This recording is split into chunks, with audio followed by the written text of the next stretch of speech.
Hello everyone and welcome back to my channel. Or if it's your first time, welcome to my channel. My name is Marlene and I talk about eating disorder recovery and everything related to healing the relationship with your own body, with food and with movement. And the holiday season is here, New Year is coming up. So let's talk about New Year's resolution and how to cope with the fact that a lot of people actually make New Year's resolutions about food, their body, changes in their body and all that kind of stuff. So I know for a fact from a lot of my clients that this can be a triggering time. The holidays itself can be very hard when all the family comes together, people talk about certain things. Family can be just triggering. And then the new year is around the corner and people are talking about their New Year's resolutions.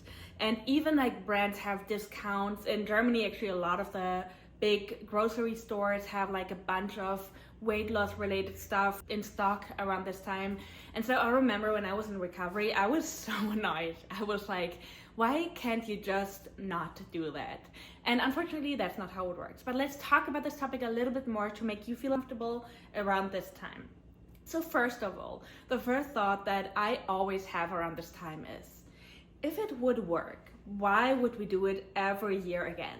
And what I mean by that is, if the pursuit of weight loss, if diet food were sustainable and healthy and would make you truly happy and they would work, we wouldn't have this topic every year again. Diets are a scam. And I know this might be an unpopular opinion, but diets and the whole diet culture make so much money. Billions of dollars alone in the United States are created every year with diet products, diets, certain medications even to lose weight. And it's all about the money. These companies do not want you to be healthy. They do not want you to be happy. Because again, if diets would work, we wouldn't have this topic over and over again. Especially if you are an eating disorder recovery. You have to remind yourself that your story is unique. So my therapist once said to me, you will never go on a diet again. You just can't. It's not for you because you have a predisposition and you will not be able to go on a diet again. And honestly, I was relieved because I was like, I really don't want to. And to kind of have the allowance to not go on a diet again, or even to have somebody tell me you cannot do this, was very helpful for me. But I know that it also can create a little bit of panic in a lot of people. But I want you to understand that you are unique with your history.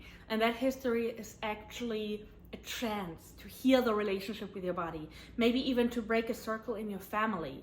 So it is definitely a chance. And this is a hard time. This can be a challenging time. But challenging times also always hold the biggest steps and the biggest progress.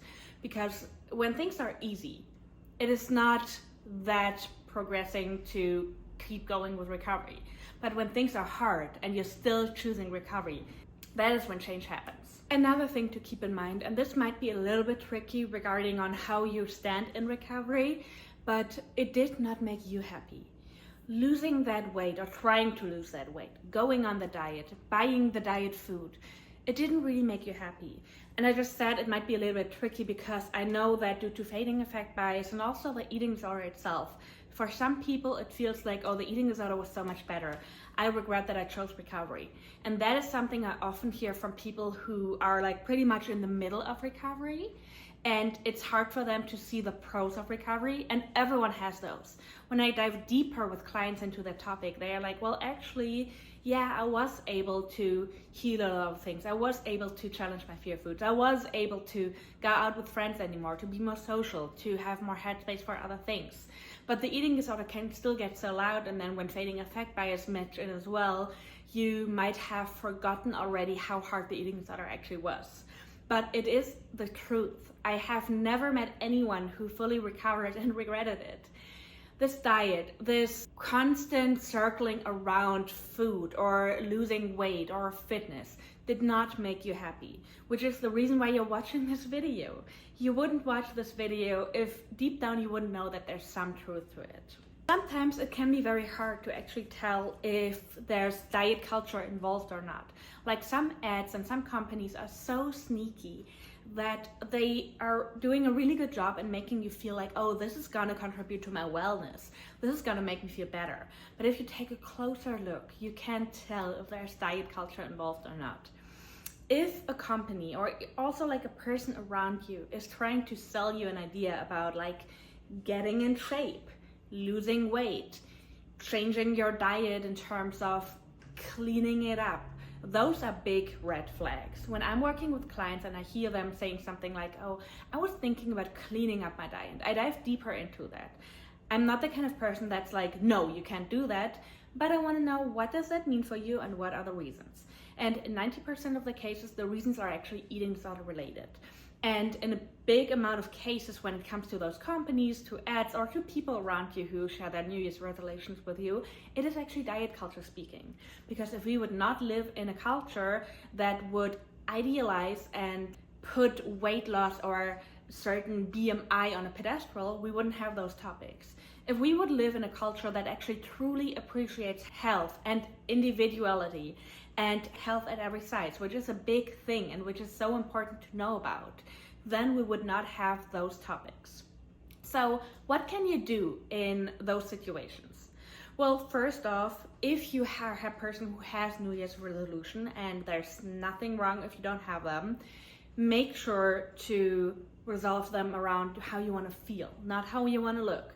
So for instance, I definitely changed my approach completely from I want to get fit, I want to lose weight, I want to look a certain way, to I want to be happy, I want to feel free, I want to create relations that are truly deep, that are serving me in what I want to achieve. Those things changed my focus from the weight loss, getting fit, getting in shape kind of stuff to how do I really want to feel?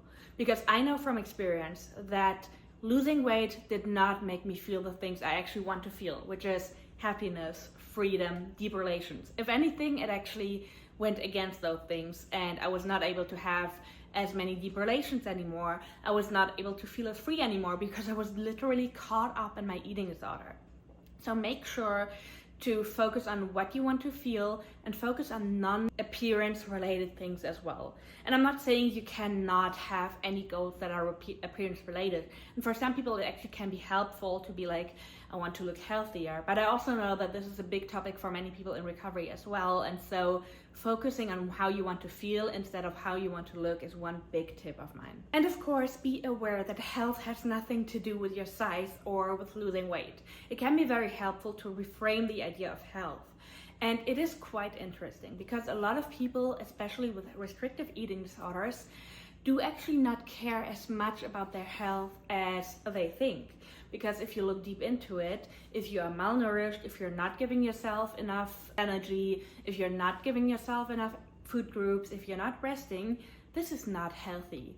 And if somebody would actually really care about being healthy, they would not restrict themselves. So at the same time, these people who I'm working with oftentimes say things like, oh, I would like to eat a little bit healthier. And I'm like, oh, that's interesting, because when it comes to your body, when it comes to the way you were handling your body in your eating disorder, that was not very health focused. Now that you're in eating disorder recovery, you feel like you have to be healthier, even though you're actually doing everything to a healthy life. And that means eating everything that you're craving. And if that means eating a lot of chocolate and even a lot of sweets, that is what getting healthy means to you. Now, eventually you will probably get out of the stage of extreme hunger and your body will naturally crave a variety of foods again. But if you're in eating disorder recovery, don't worry about eating those vegetables. Don't worry about eating that salad if you're not truly craving it. Again, I can speak from experience, those cravings will come back after time. But in eating disorder recovery, this is not the time to clean up your eating. It can actually be very helpful to make a vision board. So when you have written down the things that you want to achieve in the new year, the things like, how do I want to feel? What are my emotional goals in the new year? It can be helpful to create a vision board. For some people, they put on like traveling. Some people just put on like people who express the emotions that they want to reach. Some people put on other things. But a vision board can be super, super powerful to remind you of where you really want to be at. So in times of struggles or when people around you talk about diets all the time, having a vision board is so powerful because you can look at it and you're like, oh, this is actually what I want to feel. This is where I want to be at. And all those diets that you're talking about will not get me there. So it can be a very powerful tool. And last but not least, be aware, you don't need New Year's resolutions. I know that it's a big thing and it's a big cultural thing as well. I mean, there's definitely cultures and religions that don't even celebrate the Western New Year. So it's definitely also a cultural thing. And again, it's another reason for companies to sell you something. If you have New Year's resolutions, that's great as long as they are in alignment with your true healing. But you don't have to have New Year's resolutions.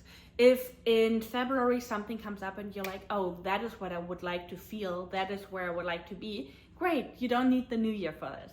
So I really hope this video helped you guys. Make sure to take care of yourself. This is the most important thing in eating disorder recovery, but also outside of it. You are the only person who can really make sure that you are healing and that you take care of yourself. So make sure to set boundaries, to concentrate on what is really healthy for you and not healthy in terms of diet culture. And as always, let me know in the comments if you like this video. Leave a like if you liked it, and I would love if you would share this video with someone who might profit from it. And again, leave a comment if you have any other topics that you would like me to cover, and otherwise I will see you in the next one.